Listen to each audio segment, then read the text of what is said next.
There's more. Hang on to your seat, baby, cause this one's a screamer, a screamer.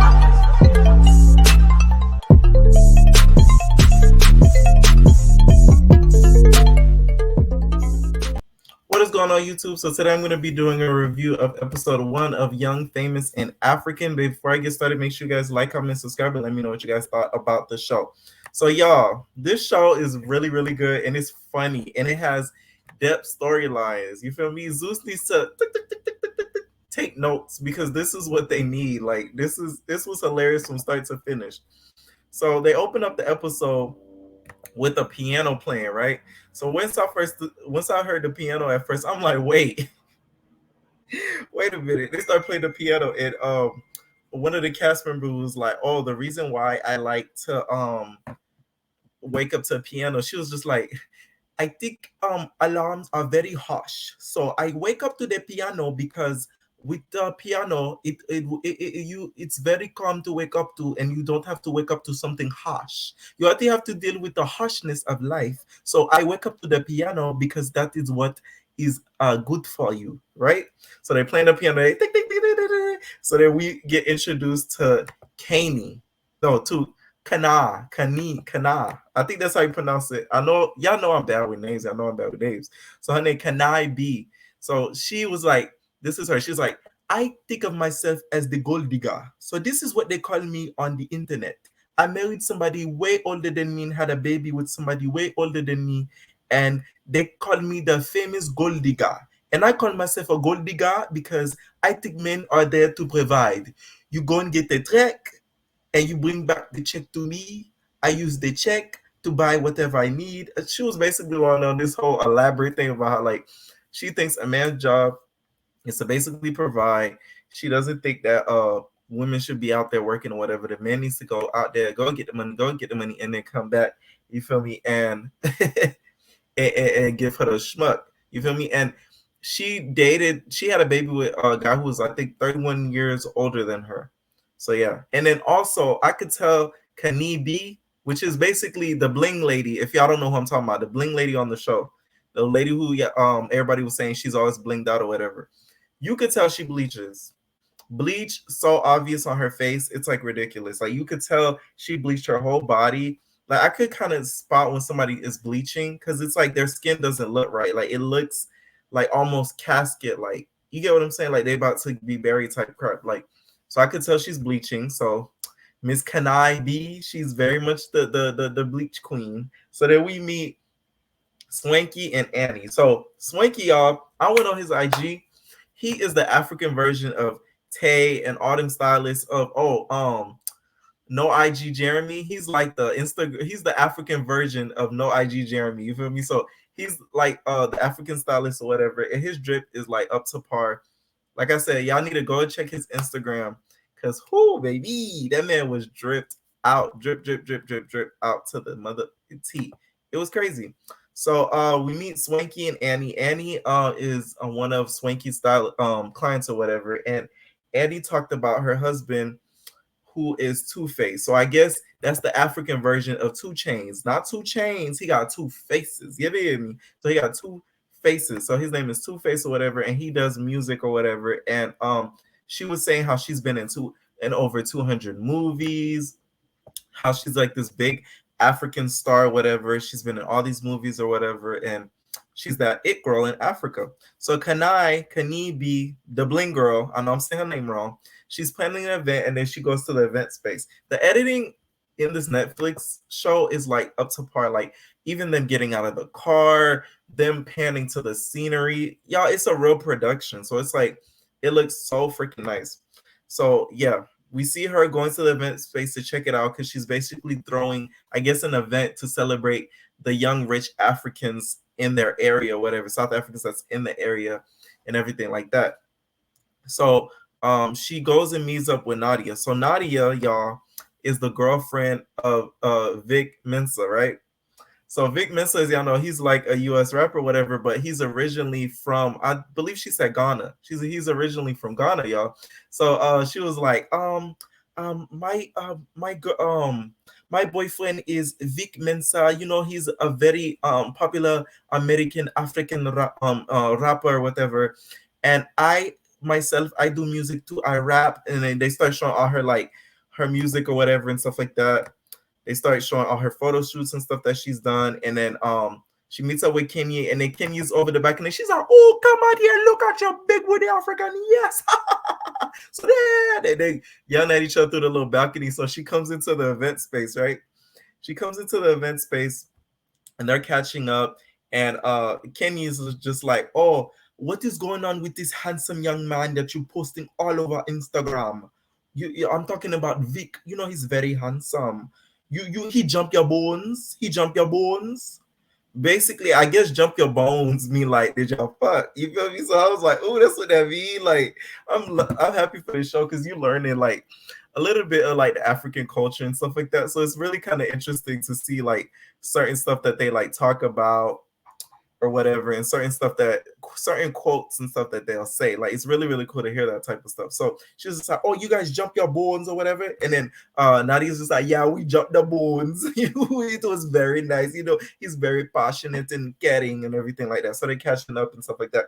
So they bring the little it's like this person that works at the little event space. They bring out the Jaeger bombs. So both of them take the Jaeger bombs, and they're just like, the Jaeger bombs is basically, it cleanses your soul. It cleanses your soul. It's like basically alcohol for your soul. So they drank so much of them Jaeger bombs. It was literally like, you see this cup? It was at least 2 cups of this. 2 cups and mugs of the Jaeger bomb. They just down in the Jaeger bomb, down in the Jaeger bomb, down in the Jaeger bomb. I'm like, I'm surprised they wasn't walking out of there like drunk, or production had to drive them home. Cause I'm like, a Jaeger bomb, like, ain't that got like pure ass alcohol in it that's gonna F you up? But that's besides the point. So we meet after that Diamond Platinums. So he's a musician as well, and he was saying how he has 5 or 6 kids. And when I heard that, I'm like, so you mean to tell me you're Debbie? Because how you gonna have or kids? You either have 5 or 6. There's no or. So he's like, oh, he has 5 or 6 kids, blase, blase, blase, and he's an African musician, and he's really, really rich or whatever. And their confessionals, I love this show because it's showing that Black people, and not even that Africans, they're dripped out. They're not some third world country. I'm glad they kept mentioning that. It's like showing that like Africans are excellent. They're not just like people that come to America and try to like put us down, because that's like the stereotype that a lot of Africans get, that they'll come to America and try to put Americans down. But it's showing that they could be successful and excellent in their own right. That's what I really, really liked about this show. So she was just like, yeah, he was saying how he's like this big musician, baze, baze. He has these 2 little pigtails at the very top of his head, and that's how we got introduced to him. They jumped, what's his name? Kimye picked him up. They jumped in his Ferrari. She basically invited him to the event space or whatever. She's just like, I want you to meet my friend Nadia. She's dating this guy named Vic, but I think the only thing they did was jump bones. You know, I think the only thing they did was jump bones. I don't think that's her official boyfriend. So you see Nadia before. I think you like her. Are you looking? I think you're looking. So I think you're looking for a boyfriend. I mean, a girlfriend. So I think she's looking for a boyfriend. Vic is not official. So I was like, low-key like tripping, because I'm like, wait, she told you she low-key messing with somebody serious, and you still trying to set her up on like a date or whatever and try to get them to like talk. So I was like, I was side-eyeing Kenya because bitch, that's a character flaw. Like you want her to cheat, to be honest.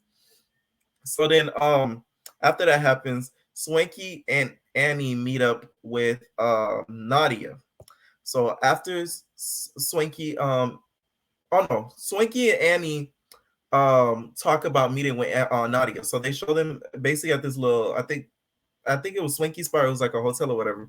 So basically talking about meeting Nadia at the event, because Nadia invited Swanky to the event, which Swanky, I guess, is later on gonna meet up with Nadia and what's her name? Nadia and Annie. So they're gonna both meet all 3 together or whatever. So they try to look up Nadia, and then next thing you know, Swanky notices that Annie was looking up her own husband. So Annie's in the confession. She's just like, I was not Googling my husband. You know, the only thing I was doing was checking my property. I was just checking my property. That's all that I was doing. You know, that's all I was doing. I was just checking the property. So meanwhile, later on in the episode, we find out that the husband ain't ish, to be honest, right? So then after that, Swanky Before that even happens, we get a little bit deeper into Annie's story. She has two daughters. One of the daughters has like a condition to where at one point she couldn't even walk. She had basically this thing called like um just like this thing called like gym, to where she walked on her arms. Like she walked on, she was supposed to walk on her arms at one point, but she didn't. At her last birthday was like the first time she ever stood up and walked or whatever, right? So she starts breaking down at that. She calls her daughter. The daughter was like, "Mommy, are you really happy? Because I don't think you're really happy. I think you're just faking it. I think you're faking it. I don't think you're really happy."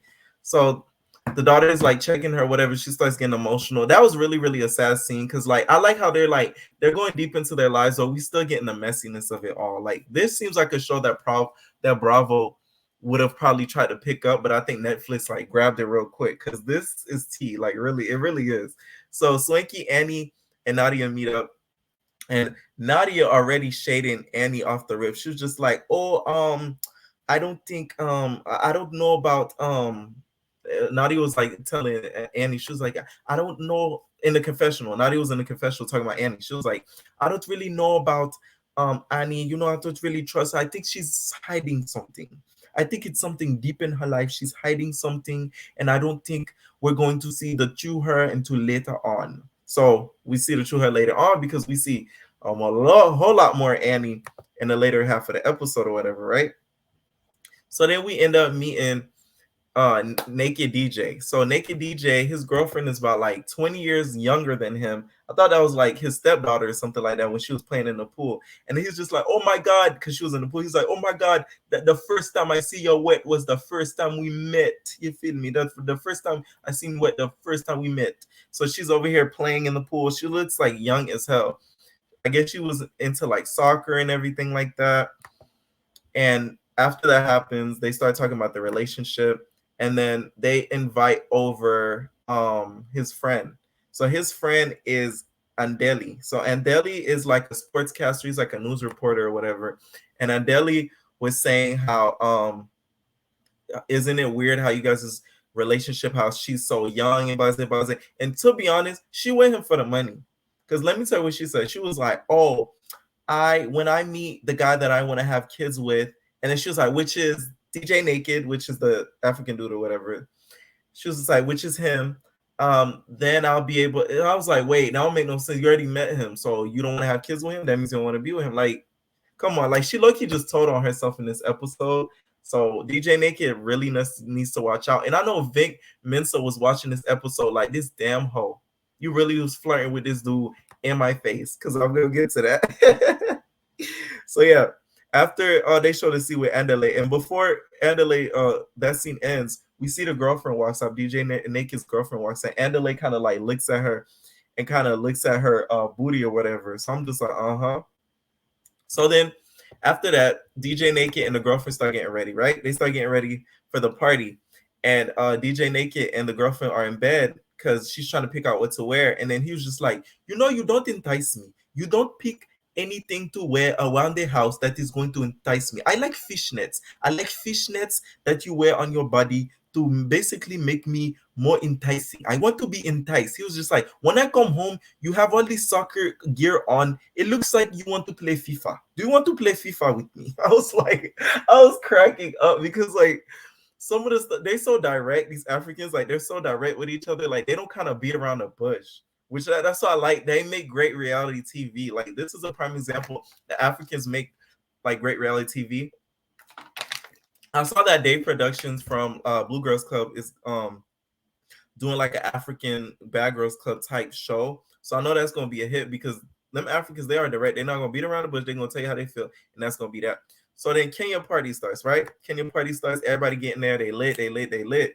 So then after Kenyi, I think that's how you pronounce her name, starts, Annie and the friends start to arrive. Annie comes, Swanky ends up coming, and Annie is so shady. She's in the confessional. She's just like, "I thought everybody say Kenyi is the bling girl." She was like, I'm not really, impressed by all of the bring that I see around the event. I expected more, I expected something lavish. I expected something grand.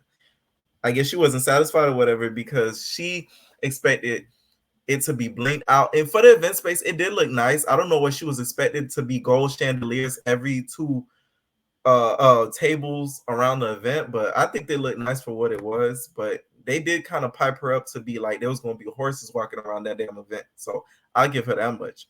So then they all sit at the tables. Swanky's there, Andalay's there. Swanky's there, Andalay's there, Annie's there, Nadia's there, DJ Naked's there.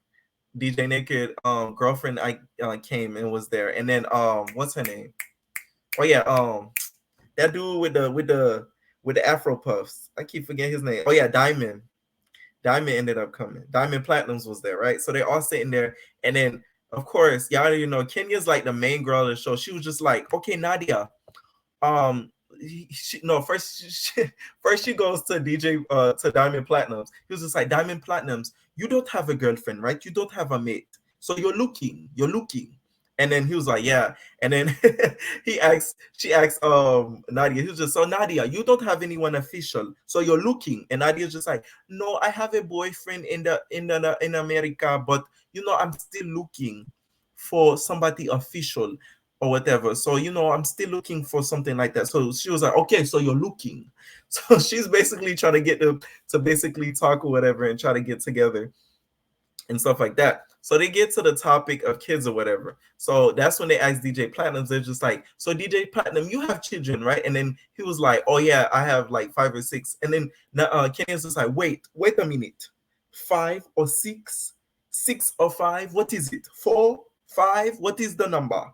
And then Nadia's like, wait, what? Like, what do you mean this crazy? So of course, Annie, when she hears that, you already know she has 2 daughters. She's just like, oh, 5 or 6? Like, what does that mean? That already in my ear sounds wrong. That sounds wrong. Okay, what is it? 5, 4?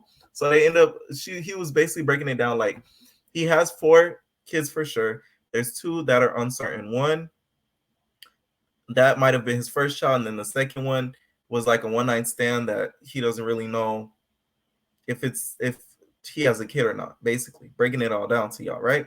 So then after that happens, right, they get to the topic of keep talking about kids. So then Kenya's just like, I have a 15-year-old, and you know what I do? I let her try what she wants. She wants to do what she wants, we let her do what she wants. She wants to try something new, we let her try something new. You know why? The reason why we let her try something new is because we want to figure out who she is. Who are you? What do you do? So basically, she lets the 15-year-old do what the hell she wants, which is crazy to me. The 15-year-old we end up finding lives next to Kenyi and the boyfriend. Because Kenyi, if I didn't mention earlier in the review, has a whole young-ass boyfriend that she lives with and that she stays with. And the rumor around the African streets, y'all, is he's a Simon Guabadia, a scammer. He's an African scammer, y'all. They just keep alluding to that throughout the whole episode, that he's an African scammer, So that's just the tea for y'all. So then she was just like, yeah, she gets to do what she feels like, and we let her experiment. So then Alandi's like the sports newscaster dude, he was just like, so if she at 15 wants to experience, I guess, with sex, do you let her? So then she was just like, So then all of them, Annie, of course, is going crazy. Annie's just like, oh my God, I can't believe my ears are bleeding. Because, Annie has 2 daughters. She was just like, so you think at 15 years old, this is the right for her to do? You let her experience, and she's living on her own? And she was just like, let me ask you this. Does she dress like a child? And then Kenny's like, yes. And then she was just like, then why does she have to live at her own, alone, if she dresses like a child? So Annie's not a fan of this whole situation. She doesn't think that the daughter should be living on her own. She doesn't think any of that. She doesn't think it's right, which I kind of agree with, because at 15, that is crazy. At 15, I don't even think I had a job. I think I got a job just at 15 or 16, because it's like, whoa. But then they African and they rich, so it's like I could kind of see how they let this happen, to be honest, because she probably has all the money in her world into her feet. So Annie and Andale start to get very uncomfortable. So both of them go off and they start talking to each other. So Andale's just like, I can't believe what I was hearing at the table. This is crazy. So Annie's just like, I agree. My ears are bleeding. Oh my God. Right? So then Annie starts to get deeper into her life. She was saying how like her husband cheated on her, blase. During this whole conversation, Kenny joins. And you know what I see happening? I see Andale and Annie dating. I think they really like each other. and I think that Andale kind of likes Annie, but he's not gonna admit it yet, and they're probably gonna start dating in the later half of the season. I could just see that happening because the husband is a cheat anyway, so it's like he had other kids on her, which we end up finding out. So when they're talking, Kenny ends up coming up. She's just like, "Sorry to interrupt, but I want to make sure you guys are okay. What are you guys talking about?" So then they're talking about her husband cheating and having like kids out of wedlock and all that type stuff on her with other baby moms and stuff, right? I think two, I believe. So then Kenny's just like, "Oh, she had two children out of wedlock. This is crazy. Tell me more. Tell me more." So Annie, not realizing that she barely knows Kenny, starts telling Kenny all her information, starts telling her all her business, everything like that. Basically, the queen bee starts telling the queen bee all her business, starts telling queen bee all her business. So Kenny's just soaking up all the information. She's soaking up all the information. So she's just like, "Ooh, Kenny, you might." So Kenny's in the confessional. She's just like, "So Annie's telling me all this information about her life. Do you think that she was just like, bad move, Annie? You're telling me all your information about your life?" This is Kenny in the confessional. She's like, "Bad move." They edited like a whole movie. I said, "Oh, this editing is on point, baby. Trust." I loved it. I loved it. I loved it. So then after that happens, we see Diamond get on there. Diamond Platinums get on there, start singing a song, basically dedicates it to Nadia. I already know Vic Mensa is probably throwing freaking rocks and tomatoes at that damn TV screen because he's probably depressed. The fact that he's seeing his whole girl on there flirting with a whole another African dude who's probably richer than him, believe it or not, probably. So yeah, that's how the episode really ends off. We see Nadia and Diamond kind of talk together one on one, and he's basically saying, "Oh," and he's such a player. He was just like, so she's saying that she's not sure if if she has a man 100%, that it's 50-50. That gives me a chance. I think she doesn't really take him serious. If it's 50-50, that means it's a goal. Basically, he's saying like the fact that she's not sure if she really in that relationship with Vic, that's his goal time to basically get in there, you feel me, and get in that relationship. So yeah, that's how the episode ended. Let me know what y'all thought about the first episode, y'all. I'm gonna review this whole season. This season is amazing.